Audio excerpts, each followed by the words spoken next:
आपण पाहत आहात नाशिक खबर न्यूज, जनतेचे हक्काचे व्यासपीठ। वाढत्या महागाईच्या मुद्द्यावर मुख्यमंत्री देवेंद्र फडणवीस यांनी प्रतिक्रिया देत केंद्र सरकारच्या उपाययोजनांवर विश्वास व्यक्त केला आहे। पत्रकारांशी संवाद साधताना त्यांनी गेल्या काही वर्षातील आर्थिक परिस्थितीचा आढावा मांडला। गेल्या 12 वर्षात बहुतांश काळ महागाईचा निर्देशांक हा सर्वात कमी पातळीवर होता असे सांगत फडणवीस यांनी जागतिक परिस्थितीचा परिणाम भारतावरही होत असल्याचे नमूद केले। ग्लोबल हेडविंग्स आणि आंतरराष्ट्रीय आर्थिक घडामोडींमुळे अनेक देशांमध्ये महागाई वाढली असून त्याची झळ भारतालाही बसत असल्याचे त्यांनी स्पष्ट केले। मात्र या परिस्थितीवर नियंत्रण मिळवण्यासाठी पंतप्रधान नरेंद्र मोदी यांच्या नेतृत्वाखाली केंद्र सरकार विविध उपाययोजना करत असल्याचे मुख्यमंत्री फडणवीस यांनी सांगितले। महागाईवर मात करण्यासाठी सरकार कटिबद्ध असल्याचा विश्वास त्यांनी व्यक्त केला। खरं तर देशाची कारकीर्द झाली, मोदींची कारकीर्द झाली, मात्र देशातले जे पेट्रोल डिझेलचे प्रश्न आहेत, महागाईचे प्रश्न आहेत, त्याची सोडवणूक तुम्ही कशी करणार आहात याबद्दलही बोललं पाहिजे असं त्या म्हणतात। असं आहे की या 12 वर्षात बहुतांश काळ महागाईचा निर्देशांक हा लोएस्ट लो होता, सर्वात खाली होता।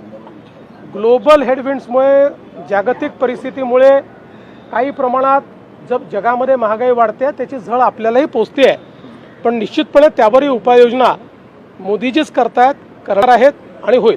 सगळ्यांना माहिती आहे जागतिक संकट आहे।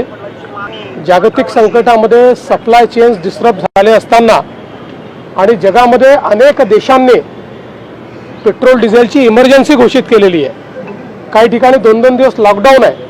अशाही परिस्थितीत आपल्या इथे पेट्रोल डिझेल आपण देण्याचा प्रयत्न करतो। काही ठिकाणी निश्चितपणे मोठ्या प्रमाणात लोक जमा झाले, त्याच्यामुळे काही कायदा सुव्यवस्थेची परिस्थिती तयार झालेली आहे। विशेषतः या सीझनमध्ये आता शेतकरी देखील डबकीमध्ये डिझेलची मागणी करतात।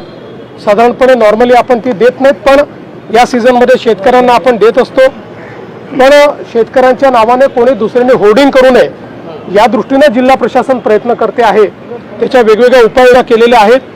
मुळामध्ये साधारणपणे आपण जर बघितलं तर जेवढा कोटा मागील वर्षी आपल्याकडे होता जवळपास तेवढाच कोटा आहे, पण थोडी भीती असल्यामुळे किंवा पुढे मिळेल की नाही भीती असल्यामुळे 20% मागणी वाढली आहे। माझी सर्वांना विनंती आहे की पुरवठ्यावर ताण येईल अशा प्रकारे कोणीही साठेबाजी करू नये। परिस्थिती नियंत्रणात आणण्याचा प्रयत्न चाललेला आहे। सर्व जिल्हाधिकाऱ्यांना सूचना दिलेल्या आहेत।